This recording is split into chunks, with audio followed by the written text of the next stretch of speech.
पुनर्जन्म की कई घटनाएं हम सभी ने कहीं ना कहीं देखी या सुनी ज़रूर होंगी, पर आज की वीडियो में हम आपको एक ऐसी घटना से रूबरू करवाएंगे जिसमें 6 साल के बच्चे के द्वारा अपने पिछले जन्म के कातिलों को कटघरे में खड़ा करवा दिया, जिसमें उसका साथ भगवान श्री कृष्ण ने दिया। कोलकाता के रहने वाले चैटर्जी परिवार में मिस्टर अभिनव चैटर्जी के घर 7 साल बाद एक लड़के का जन्म हुआ, जिसका नाम आकाश चैटर्जी रखा गया। चैटर्जी परिवार मां काली पर अटूट विश्वास करते थे, पर जैसे जैसे आकाश कुछ बड़ा हुआ तो वो श्री कृष्ण नाम का जाप करने लगा, जिसे सुनकर परिवार के सारे सदस्य काफ़ी हैरान हुए, क्योंकि घर में तो हर समय मां काली की श्रद्धा भावना से पूजा की जाती थी। तो आकाश इतनी छोटी सी उम्र में भगवान श्री कृष्ण का नाम कैसे जपने लगा, क्योंकि बच्चा जो देखता या सुनता है वो ही करता है। इस बात से पूरा परिवार परेशान था।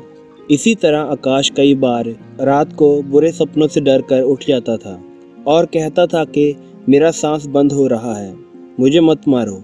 इस बात से आकाश के घर वाले काफ़ी हैरान थे कि आकाश ये सब किसको कह रहा है और क्यों कह रहा है।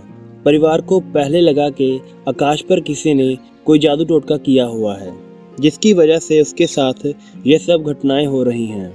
तो काफ़ी समय उसका परिवार उसे किसी बाबा के पास ले जाकर झाड़ फूंक करवाता रहा, पर इस सब का उस पर कोई भी असर नहीं हुआ। कुछ समय बीता, आकाश खुद को राजेश पटेल कहने लगा, जिस बात ने सभी को काफ़ी डरा कर रख दिया। उन्हें लगा कि शायद उनके बेटे पर किसी आत्मा का साया है, पर आकाश ने कहा कि मैं गुजरात के सूरत का रहने वाला हूँ, ये मेरा दूसरा जन्म है, मुझे मेरे परिवार के पास सूरत ले चलो। पहले तो उसके घर वालों को उस पर यकीन नहीं हुआ, पर आकाश की जिद की वजह से उनकी एक ना चली। अगले दिन वो सूरत के लिए अपनी गाड़ी से रवाना हो गए।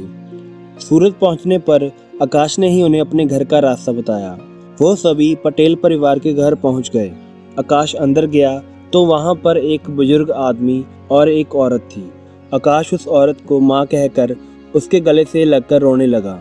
उन दोनों परिवारों को कुछ नहीं पता चल रहा था कि आखिर ये सब क्या हो रहा है। आकाश ने उन्हें हर एक छोटी बड़ी बात बताई, जो कि एक एक बात सच थी, सिवाय इसके कि राजेश मर चुका है, क्योंकि राजेश के परिवार के अनुसार वो 6-7 साल से गुमशुदा है। उसने बताया कि वो अपने माता पिता और छोटे भाई के साथ यहाँ पर रहता था, पर उसके छोटे भाई की उसकी ज़मीन पर बुरी नज़र थी, इसलिए उसने एक दिन समय देखकर उसने तकिए के साथ मेरा सांस घोट दिया और मुझे मार दिया और मेरी लाश को मेरी ही ज़मीन में गाड़ दिया। इसके बाद आकाश उन्हें वहाँ पर ले गया। यहाँ पर राजेश की लाश गड़ी हुई थी। जब उसकी लाश को बाहर निकाला गया तो उसकी लाश पूरी तरह से ख़राब हो चुकी थी। वहाँ पर उसकी सिर्फ हड्डियाँ थी। उसने अपने भाई के खिलाफ केस भी दर्ज करवाया, पर कोर्ट ने उसे छोड़ दिया, क्योंकि कोर्ट पुनर्जन्म की गवाही पर विश्वास नहीं करता। इसके अलावा उनके पास कोई और गवाह या सबूत नहीं था। पर कुछ समय बाद पता चला कि उसके छोटे भाई की लाश उसी जगह पर मिली, यहाँ पर उसने अपने भाई राजेश को गाड़ा था। उसके माता पिता ने भी उससे सारे रिश्ते तोड़ दिए थे। इस समाज का कानून उसे कोई सज़ा नहीं दे पाया, पर भगवान ने उसे सज़ा दे दी। ये है सच्चा और असली न्याय। उसके बाद से आकाश को वो बुरे सपने आने बंद हो गए और वो धीरे धीरे पुनर्जन्म की बातें भी भूल गया।